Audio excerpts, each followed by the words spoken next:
Hey guys, Kerry here with Reduce and Prepare.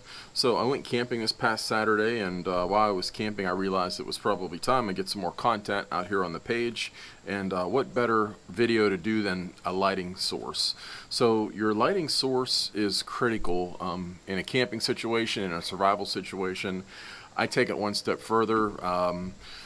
Alkaline batteries today with LED technology, you're going to get several months, if not possibly a year or two, if the temperature conditions are right, out of a set of AA's and an LED flashlight you're going to pick up at Walmart.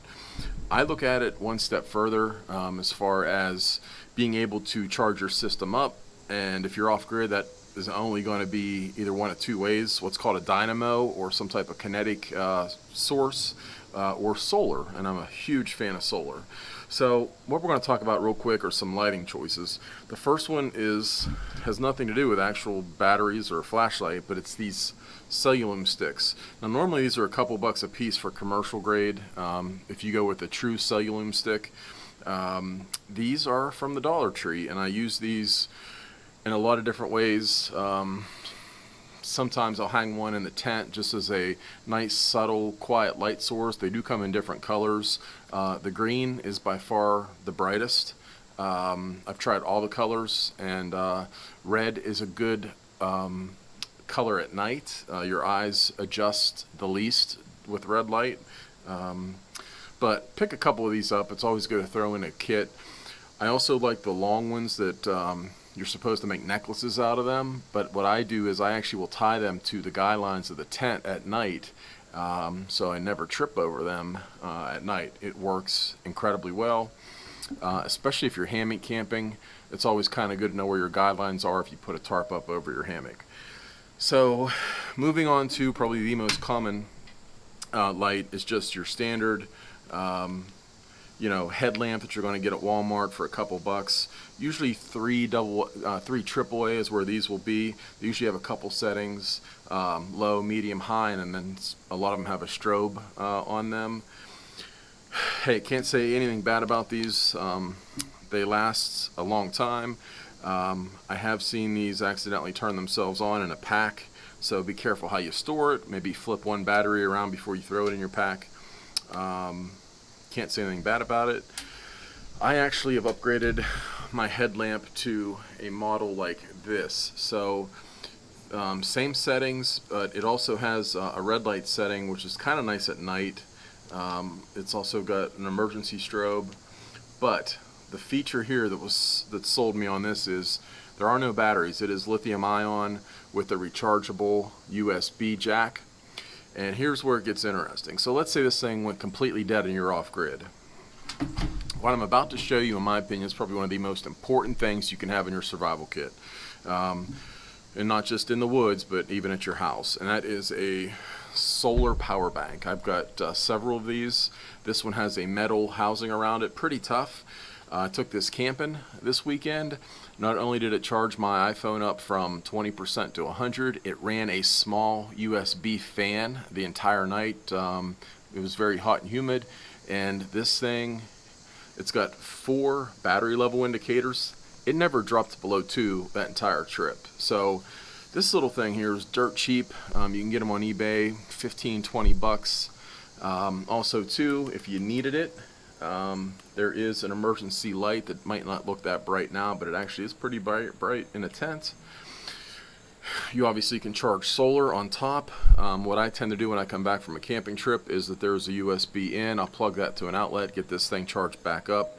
In fact, every few months I'll take all my power banks, put them on socket, and get them all charged up, so I know I got a lot of juice. I do store this in a dry box. Okay, so it's always going to be dry. In that dry box, I also put an Apple charger, just in case I'm in a situation where I can get to 110. I'll keep this thing charged up. And then, of course, you're going to want your USB outlet charger in there. And there's just enough room in here, too, to put an iPhone cable. So I have an entire waterproof charging system, solar, with iPhone cable, and, your old school USB to go into that. And what that does is I can charge my headlamp. So in theory, charge everything up during the day. I'll have power forever. Now also that I picked this up for $5, okay? It is actually an LED light strip. If you think about it, really super portable, right? So not just that, this makes a great light under a tarp. You can rig this up to go under a tarp. I used it in the tent for a reading light.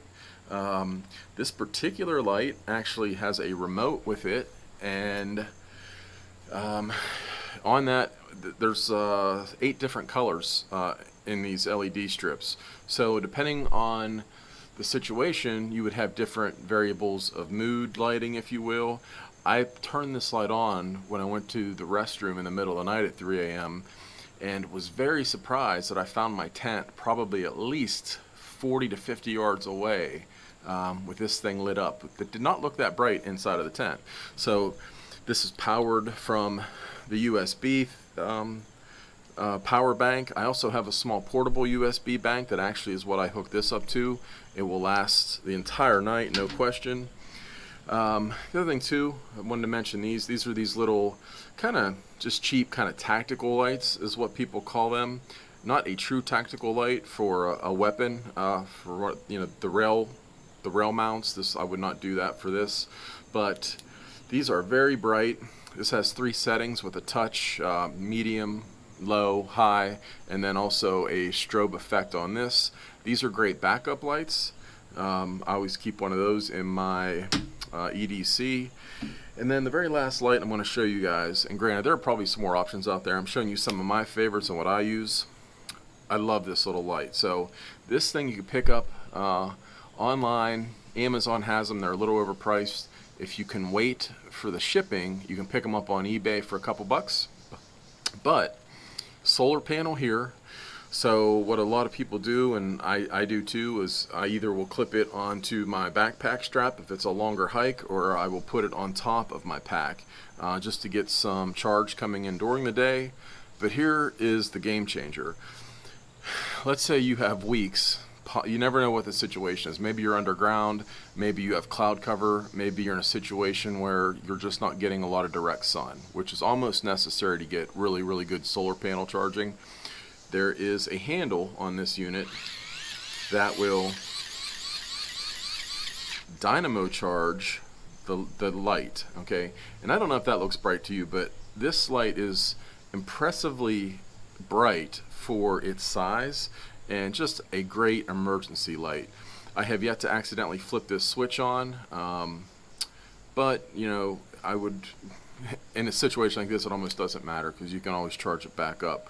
But this little light, I'll probably be selling these on a website that I'm setting up soon.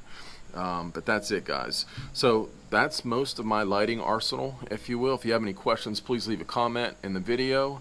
If you're looking to buy any of this stuff, let me know. I can send you the correct links. I will eventually be having my own store with the best gear that I feel that I've tested and used. But other than that, hope everyone is off to a good week, and please subscribe to the channel if you like it, and if you haven't already. It's Reduce and Prepare over on Facebook, and other than that, talk to you soon.